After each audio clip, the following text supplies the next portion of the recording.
Last week, 57 dating rumors and reports. This week, nothing.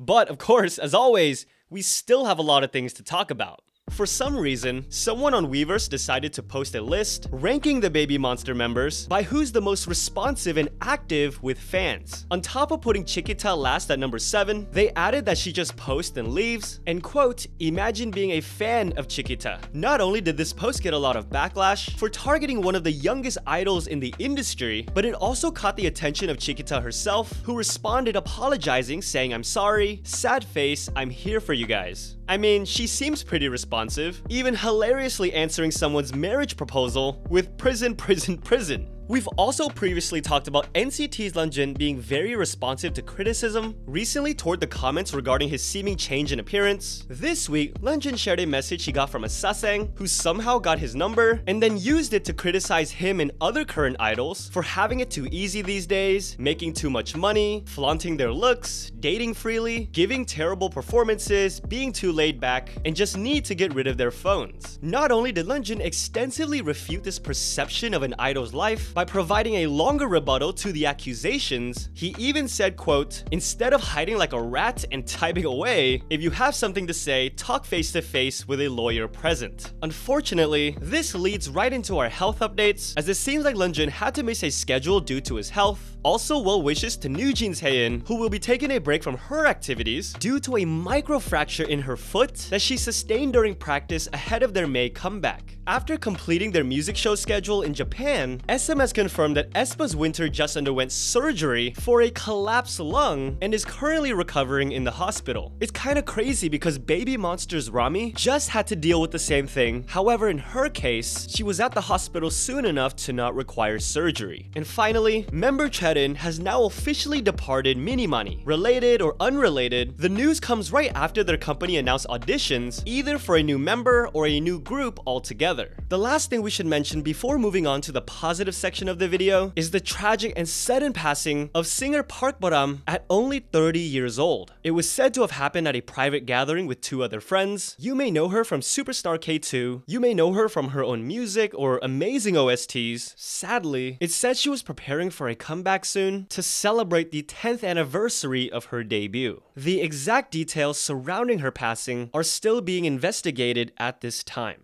There's never a good way to transition the video from something like that, but as always, and especially for those who need it, let's try to get to some of the positive things in K-pop that we can celebrate this week. First of all, if you're wondering, Coachella stuff will be included in the next video, but good luck to LE SSERAFIM, ATEEZ, and The Rose this weekend. In the meantime, congrats to all the music show winners this week. NCT Dream got another win for Smoothie on Music Core, IDLE's viral song Fate once again won it on Inkigayo, ILLIT continue their huge debut with a trophy from the show, and TXT dominated this week, earning #1 on Show Champion, M Countdown, and Music Bank. Along with them, we've had a lot of Korean comebacks and releases this week. BoA is finally back, DKZ on and off with a really cool classical inspired song, BBG EUNHA's new single, CRAVITY is back, shout out to Alan as always, ARTMS have released their second premiere single, former weekly member YOONIE has released her solo, and the debut of Triple Eyes, the multinational group consisting of Secret Numbers Dita, EG of I-CHILLIN, and Aria of EXON. Speaking of coming back, it's so good to hear Mystic Story announce that after both Moonsua and SUHYEON went on hiatus last year, they will now be resuming their activities with BILLIE. Last week, we talked about ILLIT setting the new record for highest first week sales of any girl group debut album in history. Well, just 1 week later, BABYMONSTER have now set the new record, becoming the first girl group to sell over 400,000 copies in its first week. BTS's Jimin also set the record for the fastest Korean language song to ever surpass 1 billion streams on Spotify, and he's the first K-pop solo artist to even hit the milestone. Speaking of BTS, also congrats to J-Hope, debuting in the top 5 of the Billboard 200,